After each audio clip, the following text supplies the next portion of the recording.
AI, accelerated cloud adoption, and hybrid work are fundamentally shifting how business gets done. The old way of securing your people, apps, and data doesn't work and scale anymore. To stay ahead, today's organizations need to reimagine their security and networking infrastructure with a cloud-first, unified SASE architecture. Join Palo Alto Networks and leading technologists from across the globe for SASE Converge 2023, a two-day virtual experience, November 15th through 16th, revealing how SASE, powered by advanced AI, can drive better security and networking outcomes. Register today at securityweekly.com/Palo Alto. Welcome back to Application Security Weekly. We just had a 6-month checkup.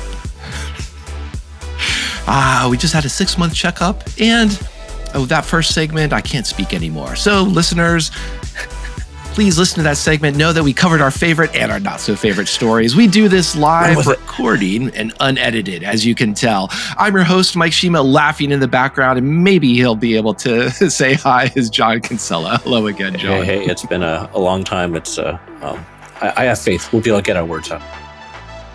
All right, well, speaking, I have faith, good reference to George Michael, because I had a reference to Duran Duran. So the first article I want to kick this off is that Duran Duran back in the 80s had what was the song? Actually, this might have been 90s, sorry. But Please Tell Me Now. I linked to it in the show notes. So if you're unfamiliar with the song, go check it out, watch the video. But that stood out because some Google researchers basically figured out how to talk to the production version of ChatGPT and repeat a word to the point where ChatGPT would then just start randomly regurgitating its raw training data. So it's really interesting. So it's instead of just please tell me now, it's sort of please, repeated a few dozen times. Tell me now. And the researchers note that they could extract several megabytes of ChatGPT's training data for around $200. And that's not a bad payoff. What's really interesting here is they take, in both the research paper and the accompanying blog post, they put a lot of effort into framing and positioning why this work is different and interesting. That was my word from the first segment. Hopefully it's curious to you, John. But in this case, they point out that this is the production version of ChatGPT, and they're working with its API. So this isn't just a purely academic, here's a model, here's how to muck about with a model. And the reason they're pointing out this nuance of production is that, ChatGPT is supposed to be aligned, meaning it shouldn't be spitting out this raw training data. It's also ostensibly has been reviewed for security or review for behavior against these types of, I'm trying to not say prompt injection, but because this is a bit more than that, but there's a lot of interesting aspects of this that they do to extract the training data, demonstrate that in fact they did find the training data. Now, by the way, they did this because they pulled down a bunch of internet data, in parentheses, roughly 10 terabytes worth. So this isn't something that they did quite off on a research, laptop. But there's a lot of fun things that stood out to me for this as something actually fresh and different as an attack against an LLM. So this got a yay for me. Hopefully this doesn't already start you off with a yawn. But yay versus yawn, John. How are we looking at it? I'm somewhere in between. So one of the problems I've had, I think specifically with Google, I'm sure there's been some others, but I know Microsoft has done this tiny, but Google seems to do it a lot, where they seem to like to go and do security research on other people's products. I've talked about before, it's still, every time it comes up, so when I first saw this during the week, whenever it came out, the headline was Google security team finds issue in ChatGPT. I'm like, why don't you go look at your own stuff? And I don't mean that in a negative way. I promise. It's more sort of, I presume it's a good thing in that they are giving their security team, their researchers, the ability to go and look wherever they're interested, which, hey, cool for that. I presume those learnings come back into their own products. But it seems, I don't know, that seems just sort of, it leaves a taste for me, right off the bat. I think, so leaving that whole aspect of it out, I think what they're doing is, it's got to be sort of a fun gig where you can spend half a day or hell, a few weeks just sort of poking at these things and figuring out how to get them to break. And yeah, how we secure these is, and I'm not going down the path of we must regulate AI, and I'm not going to take a stance on that either way. But like, how do you secure the damn thing? Like, it's one thing to say you can do input sanitization and that type of thing, but like, it's sort of I watched either for good or bad last night Ex Machina, which is supposed to be about Turing test, but it's not even close to that. But the idea of like, okay, how do you actually, a Turing test alone is hard enough to do. Then how do you secure communication between two, I don't want to say humans, but two identities? So I think that almost needs its own separate thing. And I think this type of vulnerability we're going to see for years. I'm not quite sure where it'll end or how it'll end or how you take care of that. Maybe you have the LLM itself somehow get trained on it. I don't know. Maybe that's the big thing that Sam Altman figured out how to make AI secure, and that's why he got fired and all that stuff.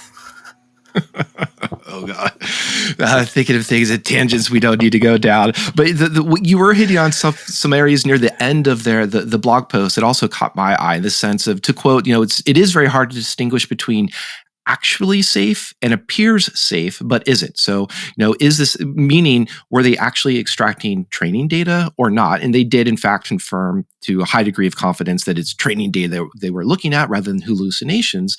And they were also making the point that it is fun, and of course I had fun with my Duran Duran references, but they point out, like, if you just say, oh, the in the OWASP LLM top 10 attacks, there's the repetition attack is number 11 now. Don't try to go and defeat the repetition attack. There's an underlying vulnerability class here. And that's kind of another distinction they're making in the sense of the instance of an attack versus, I think, what you were maybe trying to tease out there, John, about what's the underlying flaw here and how do you address this flaw within LLMs in the sense of talking from one identity to another and what it's revealing. There's another thing I wanted to touch, to bring in another article, because you mentioned, indeed, Google also, there was a period in the early 2010s where Google was beating up quite a bit on a lot of Microsoft properties. So they're used to doing this type of thing. But I think there's also an aspect of ChatGPT is popular. That's how you get that's how you get your clicks. That's how you get your attention. We've also seen that with Protect AI has a bug bounty for AIs. And I pulled in an article from Bishop Fox that was talking about Ray, which is just within the ecosystem of the LLM and generative AI environment. And here are, the reason I'm bringing this in is that we're seeing not attacks against the models, not attacks that are honestly unique to LLMs or generative AI in any way. It's just, here's an RCE. Here is an LFI. Here's another XSS, a CSRF, SSRF. Basically, here's a bunch of classic software vulnerabilities that just so happen to be in some software related to ChatGPT type of solutions. Meaning, this is how you get attention. This is how you get the cool black hat presentation because it's a SSRF phone, but it's in something that everybody's talking about. So again, this isn't to say anything negative against the Bishop Fox article. It's a nice write-up, but it does make me think, how can we make all these other types of software out there sexy? How can we make like the web interface for a VPN sexy? And already, listeners, if you're not watching the YouTube, John's falling asleep at this point because wow, there's a lot of software out there that is not interesting and but still needs attention. So that's sort of where my brain went when I was thinking about, like, why are we seeing these types of just basic vulns being written up in the LLM space? Actually, I was working on a Right Said Fred reference to I'm Too Sexy, but wasn't quite falling asleep. But yeah, and kudos to Bishop Fox for the graphics department did a great job on the top of this article. I'll leave it for folks to go and look. That said, I don't know. I sort of wait. That's interesting. So in their under vulnerability details, they're actually listing out the CVSS vectors with little checkboxes. That's sort of neat. I like that. So instead of actually showing the vector, They're actually got like Right. a few lines and saying, hey, but they're not including environmental or the other aspects. I know they can't.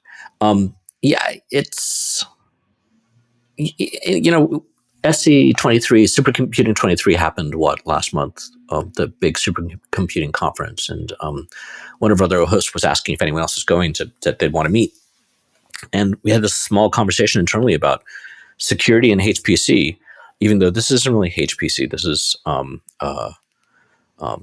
large scale AI, which is it's a high performance computing, but it's a different world than real HPC. I'm not trying to gatekeep; they're just different beasts.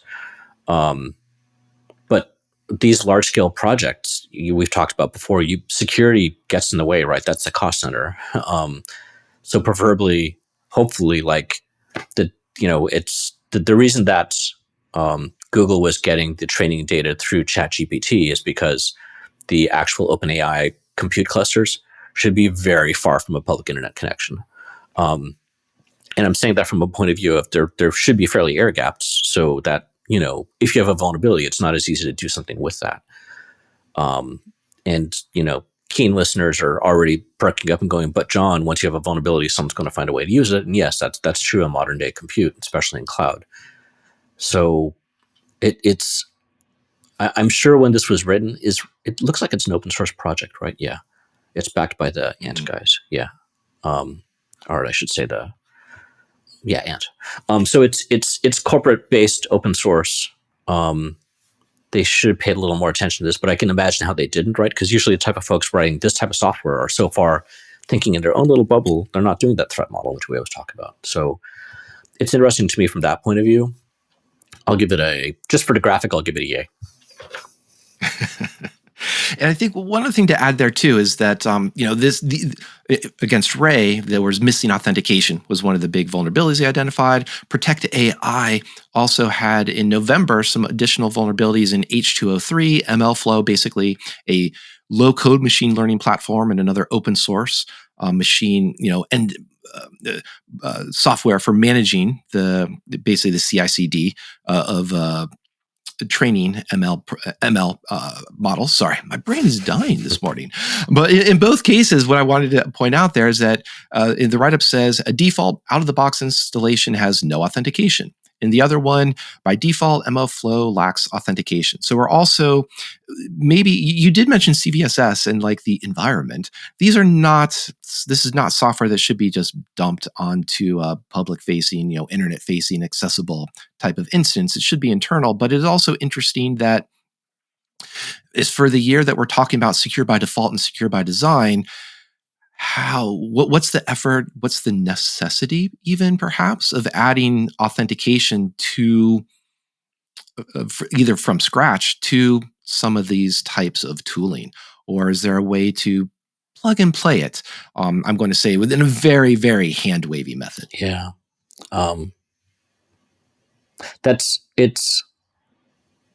It depends how these, let's see if this thought goes anywhere. I would like to think that modern applications written in sort of modern styles without authentication are modular enough, even if they're monolithic apps.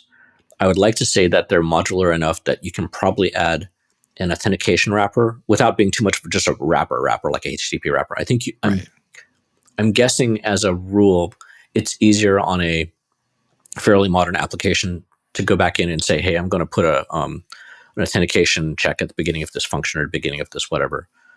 It'd be an interesting. I mean, I'm not sure how to figure out if I'm true or not until someone actually tests that theory. But that's a sort of a sense compared to say like 10, 15 years ago, where like you're just writing code to try and get something done as quickly as possible. Well, not as quickly as possible. You're just trying to get something back out to the web, and you're not really thinking about functions or organization or architecture or those type of things, right? It's more of a flat application, whereas I think now there's a little more tiering going on, and that might actually help make that easier.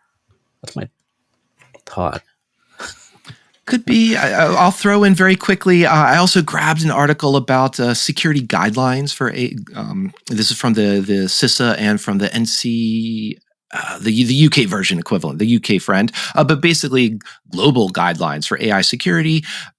scanning through them, about 2/3 of them look like just replace AI with software development. So once again, it's a lot of just, don't have SSRF, do input validation, have some authentication, and then it does go into talk about some of the model and more AI specific aspects. So that's good. I'll tie that into there was the first secure by design alert that CISA has created here.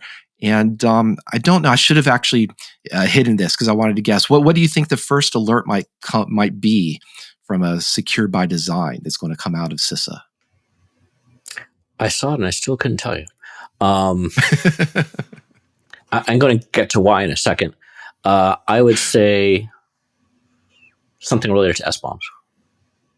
It's a good guess, but you're wrong. But actually, you're wrong for probably a pretty good reason. Then I'll throw that over to you in a second about why it would took a little bit to figure out. But they're saying basically disabling like the product's web management interface by default and configuring products to stop operating when the web management interface is exposed to the internet. So basically it's talking about, I think, a lot of VPNs that have web management interfaces but exposed to the internet.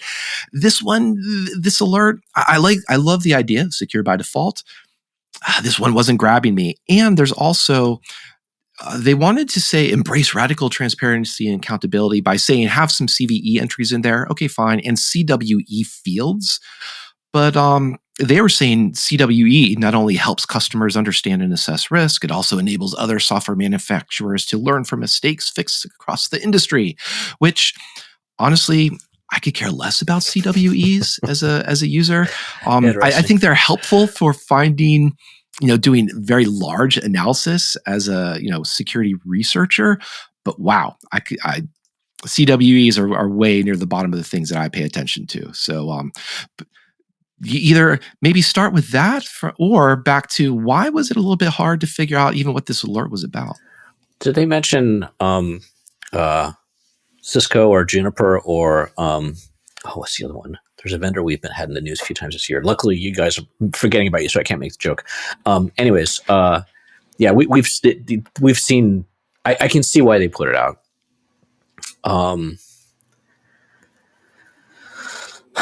I think one of my things I want to do over the holiday season, if I get a little bit of time over some eggnog, is see if I can figure out how much money CISA spends a year on their PR budget.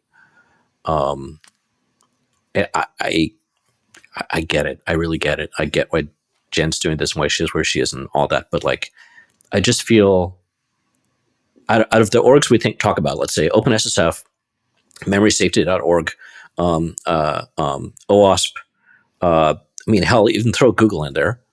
The amount of sort of press release type stuff we see from these guys. And I get it. It's important that's how they get in front of politicians and stuff like that and sort of to people. But at the same time, it's like, but yeah, no, it's a bit of a sort of a word salad to me. How software manufacturers can shield web management interfaces from malicious cyber activity. Again, as I said, the vendors I mentioned already, it feels. Did they have to put that as a? We'll leave the press release part out. Did they have to put that as their first secure by design? Does that affect a lot of people? Or would you want to put out something which affects a larger group of people? Would be, I guess, my thought. Yeah, we haven't seen actually from the Cyber Safety Review Board, who was looking into things that was put together from the big SolarWinds, for example. That is something that was a bit meatier, how to learn from a major compromise or major mistake. So hopefully we do see these alerts grow in a little bit more broader relevance or some more refined communication, let's say.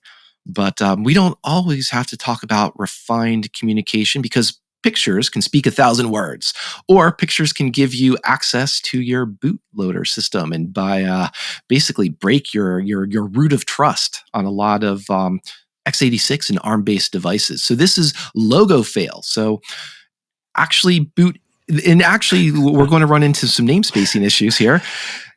Images in boot images. And here by the images, I do actually mean those pictures that speak 1,000 words. And I love this research. I love the write-up because it's basically saying what we know. And even they call back, there's been a decade plus of research about image parsers. Bootloaders are parsing images, which is a little bit of like, why do they need to really? So I don't know if there's anything more I need to say there, because we have the Kinsella, the Kinsella giggle of acknowledgement already about just why. So let me ask you, John. Maybe you can answer this question on their behalf. Why do we need to show images during the boot process? I can think of a valid business reason. I wish I had thought of going and doing this research. I mean, this is just sort of like a no-brainer. I'm just like, I wish I just tried that. And yeah, that's what's interesting about security. I think what keeps a lot of us interested is like, it's still, hey, I could have tried that and never even thought of it. Yeah. Now I can see from a business point of view, wanting to, if you're doing like custom PCs or something, want to have your logo in there, or, I mean, let's try and that's the LogoFAIL. Let's try and make it something really security focused. And hey, maybe you're putting a security banner in there saying, hey, by continuing to use the system, blah, blah, blah, blah.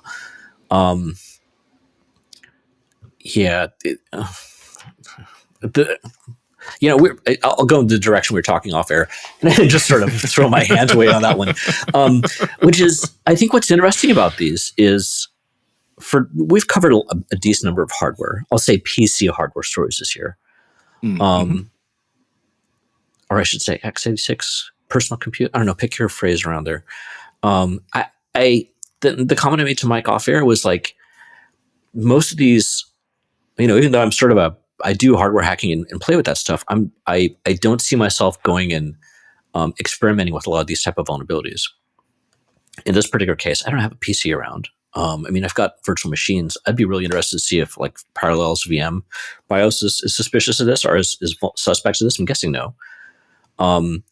But it's not so much that I don't have that hardware. It's like these type of things, they require a different level of, I don't want to say dedication, but I guess so. So time and a willingness to potentially screw up your hardware, or to actually get those conditions right. Like I've talked in the past frequently with a vulnerability. It looks great in print, but to actually exploit it and use it for your own good, your own learning, requires some amount of luck and standing on one leg. And I think my guess is what a lot of these type of things, it's like that again. So I think that it's interesting to call out. I try to talk about things on here which are some sort of combination between interesting, something you can learn and dive into, but also something that is you can get your hands on. And well, I think some of these are, like we had like another, what was AMD one a week or two ago.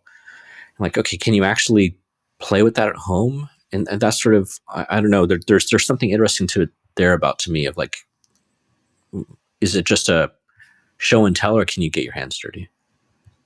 Yeah, and I think highlighting that aspect of, it's hard to set up the lab just to start playing with this. You don't just have a browser, burp or zap, and a URL, which is super easy for web hacking. Hardware takes a little bit more, which, by the way, we just ran a Vault episode where we talked with Maggie Aregi from Intel about this very thing, about it's hard to get onboard people to have that lab and that training environment. I think another thing that can be hard is sometimes the software can be unbelievably expensive. So, John, do you have Splunk sitting around in your home environment, and you have the budget for that, right? As a podcast host? Yes, definitely. My enterprise license of Splunk for all the logs I have around here. I actually was earlier this year. I was experimenting with seeing how much I could cloudify this place. I don't have like a ton of tech here, but like I've gotten enough that's sort of exhausting logs. As I was trying to send it up to Amazon for a while, AWS, and the bill came back, and I stopped that after about a month. And that wasn't even Splunk. So yeah. So in this case, I will. People who want to see my snarky comments can look at our show notes later. But Splunk had a vulnerability that was found, CVE 2023-1104. Hey, our CVE 2024 is coming up pretty soon. But so what's going on here is a user has the ability to upload a XSLT, extensible style sheet language transformations, for those of you who have not been playing with XML recently, and a TILC. And anyway, so it turns out there's good old we're not checking all our bounds and fields in there, so there's a remote code exploit. But the link which I'm sharing for this is from a fellow by the name of Nathan, and it's his first blog post, and he sort of walks through how he reverse engineers. It turns out the vulnerability is actually in Python, so the patch is plain text, and he's able to go through and go, oh, that's what changed. And based off that, he's able to go through and craft a payloads to get in there and have the remote code execution. So he walks through how he does that, and I thought that was very neat, right? So it's well, yes, we don't have Splunk around. I don't know if they used to have free versions. I don't know if they still do, but well, we might not have Splunk or Splunk Enterprise around. Just reading this, and I think one of the interesting ways of doing exploit development, to me, has always been when you're able to get the patch and reverse it and actually see what's going on and learn from that point of view. It's cheating, but it's interesting nonetheless. So I think for folks who are interested in that, learning how you do that, this is a really neat little review for that. Yeah, always educational that's why we highlight blogs like this. And one of the things, because a callback a bit to our first segment about 6 months later, I'm still curious to see what will be the first CVE that has a CVSS 4.0 rating on it, because that came out this year, and people love their CVSS scores. And I checked, this one doesn't have a CVSS 4. So listeners, let me know, what's the first one, because we'd love to see what the inaugural one for that is. But John, you've also, speaking of learning, you've been reaching back into the past, as have I, but you went back a little bit further in your article about Turbo Pascal. Yes. I thought this was fun, and this is just a 30-second coverage, but I don't know about you, Mike, or a lot of our listeners. Pascal wasn't my first language, but it was the first sort of commercial thing I got, right? I started probably 5 years earlier. I'd have to get the timeline, but started earlier on with BASIC on Commodore machines. But then when Turbo Pascal came out, yeah, I jumped on that bandwagon when I had my big old 286 back in the day. So it was, and this article sort of goes over how it I'll say matured in air quotes over the years. Some people like that, some people didn't. It makes comment about Pascal purists, which I'm sure they were around back then. I wasn't quite that sophisticated to know one versus the other, but I thought it was sort of neat to sort of go, wow, that was 40 years ago. And sort of one of the beginnings of IDEs between them and Visual Basic and what some of those companies were doing back then. So we've come a long way. Came a long way, yes. I too was a Commodore Basic and copying code out of many of the Commodore magazines and typing in those line numbers. One thing, I enjoyed that actually much more than writing Perl, which I did real quick. Again, another 30-second coverage is, I have to admit, being a fan of Nikto, and I just came across that Nikto is still sort of under active development. There's at least a new release out there. But wow, that's still a web security scanner, for those of you unfamiliar with it, written in Perl. And it was one of the old school security scanners, that and the one from Rainforest Puppy that came out of Frac magazine, started off much of the DAST and DAST ecosystem that we see today. Plus, Nikto is a reference to Klaatu Barada Nikto, and I had to throw that in. A good pop culture reference to, it originates from The Day the Earth Stood Still, but of course the favorite reference is from Army of Darkness. So I had to squeeze that in. I don't think I knew the reference. Yeah, when I saw this, I'm like, wow, I haven't heard of that for a while, not alone Rainforest Guppy. I don't know if he's still around or what he's doing. Yeah, it might be fun to look at the source on this. And I can't say I've done it, but like, how have we changed how we develop scanners over the last, that's 20, 25 years? Even like his first bullet is like added IPv6 support. And I'm sure that couldn't have been easy on a Perl app first written however many years ago. But yeah, neat to see that some of these things are still kicking. And there still can be fun to play with and learn. And we are always learning. I pulled back, speaking of learning, I pulled in another update from Okta, who basically said, oh, by the way, that breach, it did in fact expose 100% of our customers in the sense of customer contact information. Things like your company name, your user type, possibly your full name, username, and email were exposed in this breach. And they've been lambasted, or they've been questioned, or why did it take so long? Or people look back and like to snarkily comment, "Oh, you said it was 1%, now it's 100%." But I wanted to look at this in a broader sense of it's nice to still at least encourage transparency in breach disclosures. And we have so few references that to choose from. It's hard to tell, is taking 2 weeks to expel an attacker, how does that compare to other compromises? When you do further analysis and your first analysis says, well, from what we can tell, it looks like the exposure was minimal, then the exposure grows as you learn more, you do more analysis. That does take time. So I wanted to use this more as a broader learning, or maybe just honestly rhetorical question example about where are similar breach notifications or publicly discussed breach stories that give us these types of timelines, or show the difficulties in understanding and doing that analysis to say, would you like to know today what we know, or do you need to wait a month when we do more investigation and we'll tell you updated versions? So I, for one, definitely don't want to beat up Okta from this perspective. I want to encourage this and others to have this transparency in timelines so we can understand what should be expectations. Yeah, and I'm sure you have too. I've been in that hot seat where you're writing that release and saying, "Hey, we're either it could be security or not, but like we're working on something where we will give you up information as soon as we know." And that's one of the sort of building trust things of like the first few times you do it, or time people experience it, they're like, "I need to know this now," and it's like you're trying to give them a balance of like what you know. Not so much reassure them everything's going to be fine, but reassure them that you're working on this hard. It's a bit of a dance there.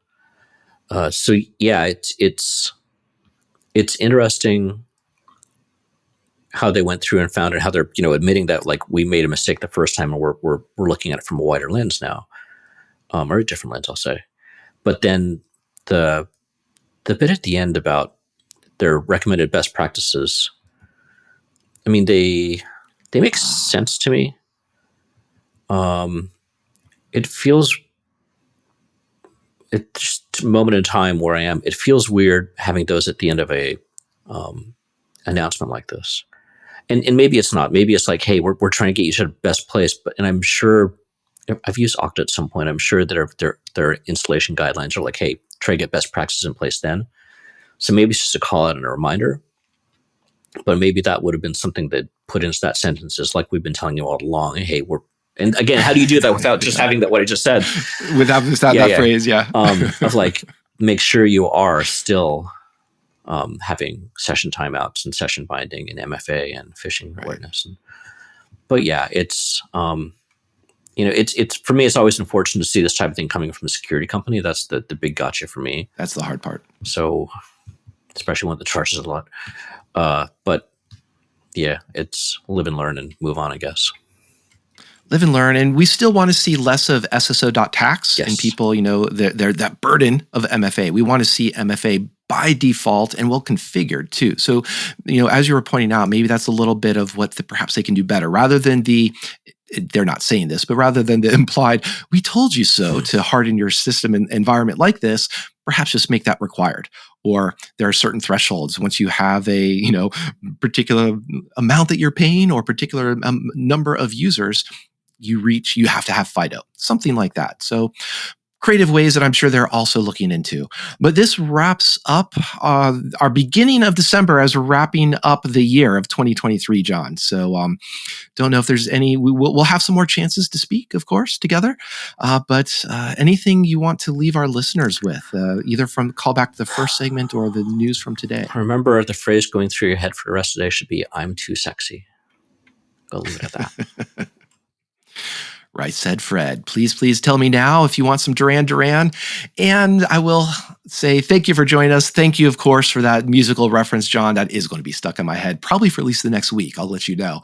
Listeners, if you enjoyed all of these fine Application Security Weekly listening recommendations, please do subscribe, hit that like button, check out our show notes. And speaking of the past, check out Sentimental from Miami Nights 1984. Some pretty good synthwave for your ears. And of course, we will see you next time on Application Security Weekly.